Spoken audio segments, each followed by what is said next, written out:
Hello students, welcome back to our channel dear students and NEET UG 2026 crash కోర్స్లో ఇవాళ day 2 కెమిస్ట్రీలో మన second chapter గురించి మనం మాట్లాడుకోబోతున్నాం, structure of atom. And already మనం చాప్టర్ 1 మాట్లాడాం, some basic concepts of chemistry.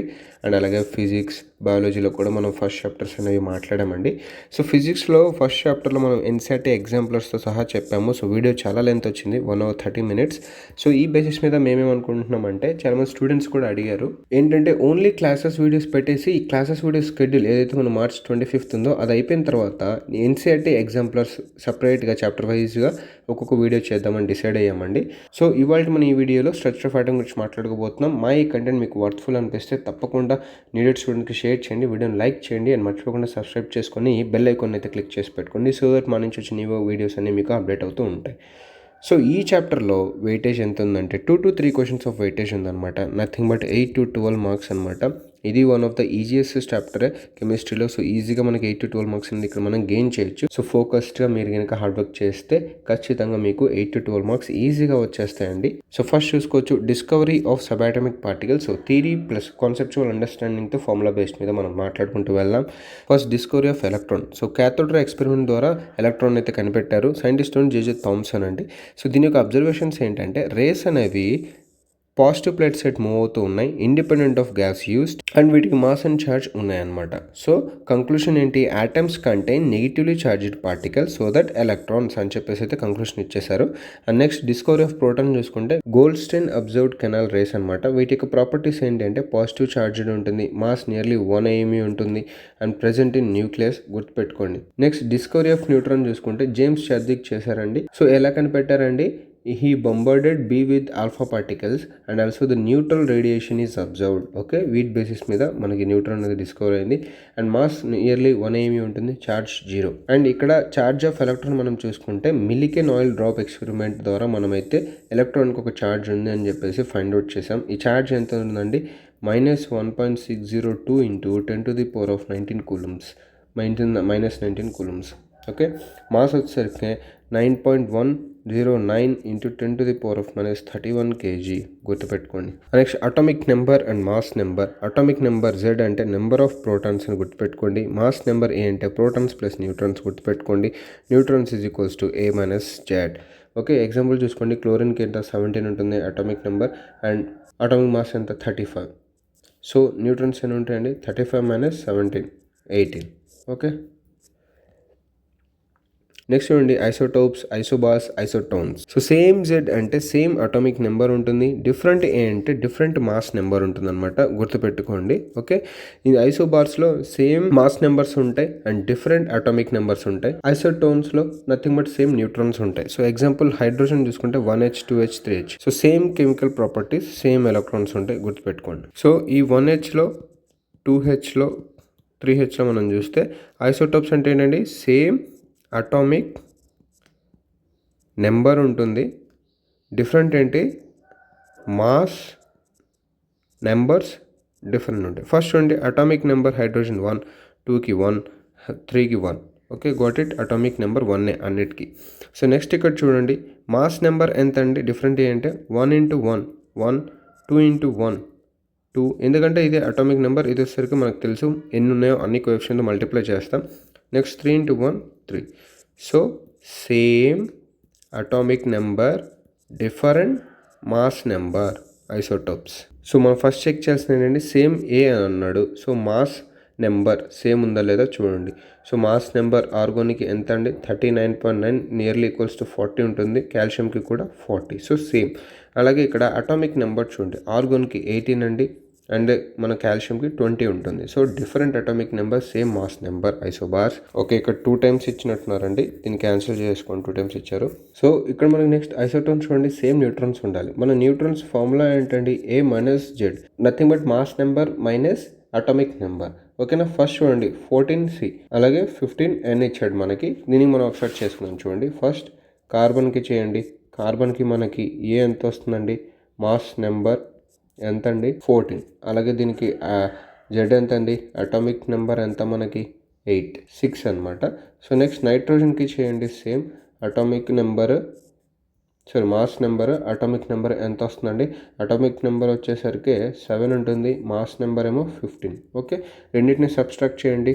So సికి చూసుకుంటే neutrons is equals to A minus Z. So mass number ఎంత అండి అక్కడ? 14 minus 6 is equals to 8. Next నైట్రాన్కి చేయండి. Mass number minus atomic number. Mass number ఎంత అండి అక్కడ? 15 minus 7 is equals to 8. So same ఉన్నాయి. సో ఏమవుతుంది ఇక్కడ? 14C అండ్ 15 నైట్రోజన్ ఐసోటోన్స్ అవుతాయి, గుర్తుపెట్టుకోండి. నెక్స్ట్ థామ్సన్స్ మోడల్ అనమాట. ఈ థామ్సన్ మోడల్ మనకి ఏం చెప్తుందంటే ఆటమ్ అనేది ఒక స్పియర్ లా ఉంటుంది, ఆ లోపలంతా పాజిటివ్ ఛార్జే ఉంటుంది, ఎలక్ట్రాన్స్ అనేవి ఎంబెడెడ్ అయి ఉంటాయి అని చెప్పి చెప్తాడు. ఈ ఎలక్ట్రాన్స్ ఎంబెడెడ్ ఉండడం వల్లే అక్కడ పాజిటివ్ ఛార్జ్ ఉందన్నమాట, గుర్తుపెట్టుకోండి. ఏదో ఒక స్పియర్ ఉంది, స్పియర్ లా ఉంటుంది, ఆ స్పియర్ లోపల మొత్తం పాజిటివ్ ఛార్జే ఉంటుంది, నథింగ్ బట్ ఎలక్ట్రాన్స్ ఎంబెడెడ్ అయి ఉంటాయి, దీన్నే మనం ఆటమ్ అని అంటాం అని చెప్పేసి చెప్పాడు థామ్సన్ మోడల్. కానీ ఏం చెప్పడానికి ఫెయిల్ అయ్యాడండి? స్కాటరింగ్. లోపల ఉన్న ఎలక్ట్రాన్స్ స్కాటర్డ్ అవుతుంటాయి కదా, వాటి గురించి ఎక్స్ప్లెయిన్ చేయడం ఫెయిల్ అయిపోయాడు. నెక్స్ట్ రూథర్ఫోర్డ్స్ ఆల్ఫా స్కాటరింగ్ ఎక్స్పెరిమెంట్ అనమాట. ఎక్స్పెరిమెంట్ సెటప్ ఏంటంటే alpha particles bombarded with thin gold foil అనమాట, గుర్తుపెట్టుకోండి. Observed scattering on ZNS screen, scattering చూసాము. సో అబ్జర్వేషన్స్ ఏమున్నాయి ఇక్కడ? Most particles past straight, few deflected, very few rebounded. గుర్తుపెట్టుకోండి, కాన్సెప్చువల్గా అడుగుతారు. కంక్లూషన్స్ ఏంటి అంటే ఆటమ్ మోస్ట్లీ ఎంప్టీగా ఉంటుంది, positive charge concentrated in small nucleus, electrons revolve around the nucleus అనేది ఈ కంక్లూషన్స్కి వచ్చారు ఈ యొక్క ఎక్స్పెరిమెంట్ ద్వారా. అనేసి లిమిటేషన్ ఏంటి అంటే according to the classic physics revolving electron should lose energy, spiral into nucleus. కానీ అది ఇక్కడ మనం చెప్పలేకపోయాం. But atoms are stable, model fail. ఇక్కడ ఏంటి? ఆటమ్స్ స్టేబుల్గా ఉంటున్నాయి ఈ యొక్క స్కాటరింగ్ ఎక్స్పెరిమెంట్ ద్వారా. బట్ మనకి అకార్డింగ్ క్లాసిక్ ఫిజిక్స్ ద్వారా ఏం చెప్తుందంటే రివాల్వింగ్ ఎలక్ట్రాన్ అనేది ఎనర్జీని లూజ్ అవుతుంది, అది ఇక్కడ ఫెయిల్ అయ్యాడు, గుర్తుపెట్టుకోండి. Next electromagnetic radiation. ఇక్కడ ఏంటంటే లైట్ అనేది వేవ్ లాగా కూడా బిహేవ్ చేస్తుంది అనమాట. సో వేవ్ ప్రాపర్టీస్ ఉంటాయి, nothing but wave frequency, nothing but wave length, frequency, speed of light అనమాట. So relation is equals to speed of light is equals to lambda into NU, frequency. So C is equals to 3 × 10⁸ metre per second, మనకు తెలిసిందే, గుర్తుపెట్టుకోండి ఫార్ములాని. Next Planck's quantum theory అనమాట. ఇదేం చెప్తుందంటే energy emitted in packets, packet nothing but క్వాంటాలో energy మనకి emit అవుతుందని చెప్పాడు. So energy is equals to H into frequency. Energy is equals to H into frequency. ఈ ఫ్రీక్వెన్సీని మనం ఏమంటామంటే ప్లాంక్స్ కాన్స్టెంట్ అని అంటాం. So H is equals to 6.626 into 10⁻34. So example చూడండి, find energy of radiation with frequency 5 × 10⁻14 hertz అని అన్నాడు. So energy ఏమవుతుంది? H ఇంటూ మనకి ఫ్రీక్వెన్సీ కదా, H మనకు తెలుసు Planck's constant, 6.626 into 10⁻34 into 5 into 10⁻14. మీరు క్యాల్కులేట్ చేస్తే ఈ ఆన్సర్ వస్తుంది. నెక్స్ట్ చూడండి, ఫోటో ఎలక్ట్రిక్ ఎఫెక్ట్ అనమాట. When light of sufficient frequency hits metal, electrons అనేవి ఎమిట్ అవుతున్నాయి. దీని బేస్ మీద ఐన్స్టైన్ ఏం ఈక్వేషన్కి వచ్చాడంటే H into frequency is equals to W plus KE. So మీరు కన్ఫ్యూజ్ అవ్వకండి, HNU అంటే మనకు తెలిసిందే energy is equals to W plus KE. అంటే W అంటే వర్క్ ఫంక్షన్ అండ్ KE అంటే kinetic energy, ½ mv². So that E is equals to ఫోటోఎలక్ట్రిక్ energy, E is equals to work function plus kinetic energy, గుర్తుపెట్టుకోండి. ఇక్కడ చెప్పాల్సిన important points ఏంటి అంటే depends on frequency. ఓకేనా, photoelectric effect depends on frequency, not intensity, గుర్తుపెట్టుకోండి. Threshold frequency required ఇక్కడ, గుర్తుపెట్టుకోండి. Next Bohr's model అనమాట. Applicable only for hydrogen like atoms మాత్రమే, గుర్తుపెట్టుకోండి. అండ్ ఏం చెప్తుందంటే electrons move in a fixed circular orbits అని చెప్తుంది, no energy radiation in stationary orbit అని చెప్తుంది, ఎనర్జీ క్వాంటైజ్డ్ అని చెప్తుంది, ఎనర్జీ చేంజ్ డ్యూరింగ్ జంప్, ఇది కూడా చెప్తుంది. ఈ 4 పాయింట్స్ మనకి పోస్టులేట్ చేస్తుంది బోర్స్ మోడల్, గుర్తుపెట్టుకోండి. ఇందులో ఉన్నటువంటి లిమిటేషన్స్ ఏంటంటే works only for single electron species, అంటే నథింగ్ బట్ హైడ్రోజన్ లైక్ ఐటమ్స్లో మాత్రమే పనిచేస్తుంది, ఇది ఒక లిమిటేషన్. కెనాట్ ఎక్స్ప్లెయిన్ ఫైన్ స్పెక్ట్రమ్ని మనకి ఎక్స్ప్లెయిన్ చేయదు. నెక్స్ట్ చూడండి energy formula. Okay, En is equals to -13.6 Z² n² electron volts. Next radius formula చూసుకోండి, Rn is equals to 0.529 into n²/z. గుర్తుపెట్టుకోండి, ఇది యాంగ్స్ట్రామ్స్లో ఉండాలి. సో ఇక్కడ N అంటే మనకి ప్రిన్సిపల్ క్వాంటమ్ నెంబర్ అండి, Z is equals to atomic number, మనకు తెలిసిందే. సో సేమ్ ఇక్కడ కూడా అంతే, N is equals to principal quantum number, Z is equals to atomic number. ఇక్కడ ఎగ్జాంపుల్ చూడండి, find energy in hydrogen N is equals to 2 అని అన్నాడు. సో హైడ్రోజన్ మనకి అటామిక్ నెంబర్ 1 ఉంటుంది, వాడు N ఇచ్చాడు 1. సో ఎనర్జీ మనకి ఏమొస్తుందండి -13.6 ఇంటూ Z స్క్వేర్ అంటే nothing but 1 square by N square nothing but 1 square. So sorry N2 ఇచ్చాడు కదా, సో 2 స్క్వేర్ అంటే 4 అవుతుంది. So is equals to -13.6/4 calculate చేస్తే మీకు -3.4 ఎలక్ట్రాన్ వోల్ట్స్ వస్తుంది. యూనిట్స్ బాగా గుర్తుపెట్టుకోండి, ఇక్కడ యాంగ్స్ట్రామ్స్.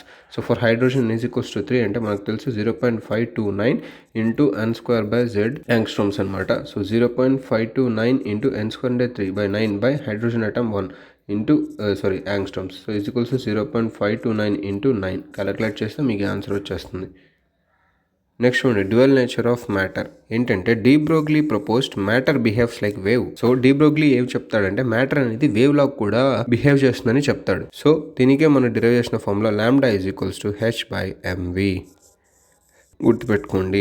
ఎగ్జాంపుల్, ఎలక్ట్రాన్ మాస్ ఇచ్చాడండి 9.1 ఇంటూ 10⁻⁻31 kg. ఇవ్వకపోయినా మనకు గుర్తుపెట్టుకోవాలి standard. Velocity is equals to 2 into 10⁻6 metre per second. So ఇవి ఇచ్చాడు. ఇప్పుడు మనకి డి బ్రోగ్లీస్ వేవ్ లెంత్ కనుక్కోమంటాడు. Nothing but lambda is equals h/mv. ఇది మనకు తెలిసిందే. 6 అంటే మనకి ప్లాంక్స్ కాన్స్టెంట్ 6.626 ఇంటూ 10⁻34 తెలిసిందే, divided by 9.1 into 10⁻31 into v velocity ఎంత ఇచ్చండి 2 ఇంటూ 10⁻6 మీటర్/సెకండ్. క్యాలిక్యులేట్ చేస్తే మీకు ఈ ఆన్సర్ వస్తుంది, గుర్తుపెట్టుకోండి. నెక్స్ట్ హైసెన్బర్గ్ అన్సర్టనిటీ ప్రిన్సిపల్ అనమాట.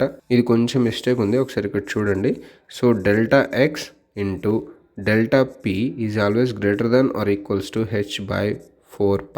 సో ఇక్కడ డెల్టా ఎక్స్ అంటే మనం ఏం చెప్తామంటే uncertainty in position, delta P అంటే అన్సర్టినిటీ ఇన్ మొమెంటమ్, హెచ్ అంటే మనకి ప్లాంక్స్ కాన్స్టెంట్ అవుతుంది. సో ఈ మొమెంటంకి మనం ఇక్కడ ఎలా రాస్తామంటే పి ఈజ్ ఈక్వల్స్ టు మనకి తెలుసు ఎంవి. ఇక్కడ అన్సర్టనిటీలో మనం ఎలా రాస్తాం అంటే delta P is equals to M into delta V అనేది రాస్తాం, గుర్తుపెట్టుకోండి. అసలు ఈ ఫార్ములా ఇలా ఎందుకు ఉంది అని అంటే మీరు ఇక్కడ చూసుకోవచ్చు, ఈ డెల్టా ఎక్స్ అంటే uncertainty in position, delta P అంటే అన్సర్టనిటీ ఇన్ మొమెంటమ్. సో ఎప్పుడైనా కానీ ఒక పార్టికల్ యొక్క ఎగ్జాక్ట్ పొజిషన్ని అండ్ అలాగే ఎగ్జాక్ట్ మొమెంటమ్ని ఒకే టైంలో అట్ ద సేమ్ టైం మనం మెజర్ చేయలేము, అసలు చేయలేము. మనం ఇఫ్ ఇన్ కేస్ మనము పొజిషన్ని ఎగ్జాక్ట్ మెజర్ చేస్తే మొమెంటంలో అన్సర్టనిటీ వస్తుంది, లేదా మొమెంటంలో మనం ఎగ్జాక్ట్ పట్టుకుంటే పొజిషన్లో అన్సర్టనిటీ వస్తుంది అనమాట. ఇదొకటి ఇక్కడ ఉంటుంది, గుర్తుపెట్టుకోండి. అందుకనే మనం ఈ క్వశ్చన్ ఇలా రాసుకుంటాము. ఓకే, సో ఇక్కడ చూడొచ్చు, meaning we cannot determine exact position momentum simultaneously. Quantum mechanical model చూసుకోండి, electron described by wave function. So psi కాదు, ఇక్కడ ఇలా వస్తుంది E5. సో ప్రాబబిలిటీ అంటే ఇక్కడ 5² వస్తుంది. సో ఆర్బిట్ వచ్చేసరికి circular path Bohr model, orbital అయితే ప్రాబబిలిటీ రీజియన్, గుర్తుపెట్టుకోండి. ఇక్కడ మనకి స్క్రోడింజర్ ఈక్వేషన్ కూడా వస్తుందన్నమాట, మీకు ఎవరికైనా తెలిసే ఉంటుంది, ఒకసారి చూడండి. వేవ్ ఈక్వేషన్ అనేసి మనకు వస్తుంది, h/5 is equals to E/5. Okay, ఇక్కడ 5 అంటే మనకు తెలిసిందే వేవ్ ఫంక్షన్, E అంటే ఎనర్జీ, H అంటే హ్యామిల్టన్ ఆపరేటర్. సో ఇక్కడ ఈ 5² ఏమిస్తుందంటే gives probability density of finding electron in a region, గుర్తుపెట్టుకోండి. సో ఓవరాల్గా మనకి క్వాంటమ్ మెకానికల్ మోడల్ ఏం చెప్తుందంటే ఎలక్ట్రాన్ అనేది వేవ్ లాగా కూడా బిహేవ్ చేస్తుందని చెప్తుంది ఫస్ట్ థింగ్. అండ్ దాని యొక్క ఎగ్జాక్ట్ పొజిషన్ని మనం డిటర్మైన్ చేయలేము, ఓకేనా. ఓన్లీ ప్రాబబిలిటీని మాత్రమే డిటర్మినేట్ చేయగలం కానీ ఎగ్జాక్ట్ పొజిషన్ని డిటర్మిన్ చేయలేం. Only probability of finding them, అది కూడా ఏంటి ఆర్బిటాల్స్లో. ఓకే, ఆర్బిటాల్స్లో మనం ఫైండ్ చేయొచ్చు యూజింగ్ స్క్రోడింజర్ ఈక్వేషన్ యూస్ చేసుకుని మనం ఫైండ్ అవుట్ చేయొచ్చు. ఏంటి వేవ్ లాగా బిహేవ్ చేస్తుంది, ఎగ్జాక్ట్ పొజిషన్ అయితే మనం ఫైండ్ అవుట్ చేయలేము, కానీ probability of finding them in orbitals can be calculated, గుర్తుపెట్టుకోండి. Next quantum numbers. So quantum numbers చూడండి, principal quantum number N, azimuthal quantum number L, magnetic quantum number M. So values 1, 2, 3, values 0 to n-1, values -L to +L, గుర్తుపెట్టుకోండి. And represents energy, size, shell. Okay, it determines orientation. Next ఇక్కడ max electrons 2n². Okay, next example చూడండి, N is equals to 3 అన్నాడు. So మనకేమవుతుంది, principal quantum number N is equals to 2n² కదా. N3 అన్నప్పుడు 2 into 3 whole square కదా, 2 into 9 కదా, 18 electrons ఉంటాయి గుర్తుపెట్టుకోండి. అదే అజిముతల్ క్వాంటం నెంబర్లో చూడండి 0 to -1, 0 అంటే S, 1 అంటే P ఆర్బిటల్, 2 అంటే D, 3 అంటే F గుర్తుపెట్టుకోండి. ఆర్బిటల్స్ పర్ షెల్ అని అడిగాడు అనుకోండి 2l+1. ఓకేనా, గుర్తుపెట్టుకోండి. నెక్స్ట్ స్పిన్ క్వాంటం నెంబర్ చూడండి ms +12 లేదా -12 అనేది ఉంటుంది. సో నెంబర్ ఆఫ్ ఆర్బిటల్స్ చూసుకుంటే total orbitals in a shell n². Example n=3 అనుకోండి, ఆర్బిటల్స్ అని ఉంటే 9 ఉంటాయి, n² simple formula. Shapes of orbitals అంటే s స్పెరికల్ షేప్ ఉంటుంది, p ఆర్బిటల్ డంబెల్ షేప్ ఉంటుంది, d orbital clover leaf shape ఉంటుంది గుర్తుపెట్టుకోండి. నెక్స్ట్ ఎలక్ట్రానిక్ కాన్ఫిగరేషన్ రూల్స్ చూడండి. ఆఫ్బావ్ ప్రిన్సిపల్ ఏంటంటే లోయర్ ఎనర్జీ ఫీల్డ్ ఫస్ట్ అని చెప్తాడు. పౌలీస్ ప్రిన్సిపల్ ఏంటంటే no 2 electrons have same 4 quantum numbers అని చెప్తాడు. అండ్ హున్స్ రూల్ ఏంటంటే మ్యాక్సిమం అన్పేర్డ్ ఎలక్ట్రాన్స్ అని చెప్తుంది. ఒక ఎగ్జాంపుల్స్ చెప్తాను. ఫస్ట్ చూడండి, లోయర్ ఎనర్జీ ఫీల్డ్ ఫస్ట్ అంటే ఫస్ట్ 1s ఫిల్ అవ్వాలి, next 2s, next 2p, next 3s, next 3p, next 4s, next 3d, ఇలా మనకు ఫార్మాట్ ఉంటుంది కదా. ఇందులో ఫస్ట్ లో ఎనర్జీ ఫిల్ అవ్వాలని ఆఫ్బావ్ ప్రిన్సిపల్ చెప్తుంది. ఇక్కడ పోలీస్ ప్రిన్సిపల్ ఏం చెప్తారంటే మాక్సిమం 2 ఎలక్ట్రాన్స్ మాత్రమే ఉండాలన్నమాట ఒక్క ఆర్బిటాల్లో. అవి కూడా ఏంటి, must and should be opposite sign లో ఉండాలి, ఒకటి +12 అయితే ఒకటి నెగిటివ్. నెక్స్ట్ హున్స్ రూల్ చూడండి, మాక్సిమం అన్పేర్డ్ ఎలక్ట్రాన్స్ ఉండాలి. అంటే electrons fill orbitals singly first. Okay, single గా ఫస్ట్ పేర్ అయితే. ఫర్ ఎగ్జాంపుల్ ఇదే చూడండి, ఫస్ట్ ఇలా సింగిల్ గా ఫిల్ అయిన తర్వాతే మళ్ళీ ఇక్కడికి ఇలా రావాలని చెప్పేసి హున్స్ రూల్ మనకి చెప్తుంది అనమాట. నెక్స్ట్ ఇక్కడ ఎగ్జామ్షన్స్ ఉన్నాయి కదా, క్రోమియం ఉంది అండ్ అలాగే కాపర్ ఉందన్నమాట. ఎందుకని అంటే ఇక్కడ హాఫ్ ఫిల్డ్ D5 ఉంది కదా, హాఫ్ ఫిల్డ్ D5 అనేది మోర్ స్టేబుల్ అండి, మోర్ స్టేబుల్ గుర్తుపెట్టుకోండి. అండ్ అలాగే ఇక్కడ ఫుల్లీ ఫిల్డ్ D10 ఉంది, ఈ ఫుల్లీ ఫిల్డ్ D10 కూడా మోర్ స్టేబుల్ గుర్తుపెట్టుకోండి. Due to extra stability of half and fully subshell ఈ ఎగ్జామ్షన్స్ అనేవి ఇక్కడ ఉంటాయి. సో నెక్స్ట్ ఇవన్నీ ఇన్సెట్ ఎగ్జాంపులర్స్ అండి. సో వీడియో లెంత్ అవుతుంది, సో దట్స్ వై మేము ఏం చేస్తామంటే క్లాసెస్ అయిపోయాక విచ్ ఇస్ March 25th అయిపోయాక ప్యారల్గా మనము ఇన్సెట్ ఎగ్జాంపుల్స్ కూడా చేద్దాము. 1 by 1 వీడియో మీకు చేసి పెడతానండి. సో ఇవాళ ఈ వీడియో ఇక్కడితో ఏంటండి. అండ్ మా ఈ వీడియో మీకు ఏమాత్రం కంటెంట్ వర్త్ఫుల్ అనిపిస్తే తప్పకుండా వీడియోని లైక్ చేయండి అండ్ నీడెడ్ స్టూడెంట్స్కి షేర్ చేయండి. అండ్ అలాగే సబ్స్క్రైబ్ చేసుకొని బెల్ ఐకాన్ క్లిక్ చేసుకొని పెట్టుకోండి, సో దట్ మా నుంచి వచ్చే వీడియో మీకు అప్డేట్ అవుతూ ఉంటుంది ఎప్పటికప్పుడు. థ్యాంక్ యూ అండి.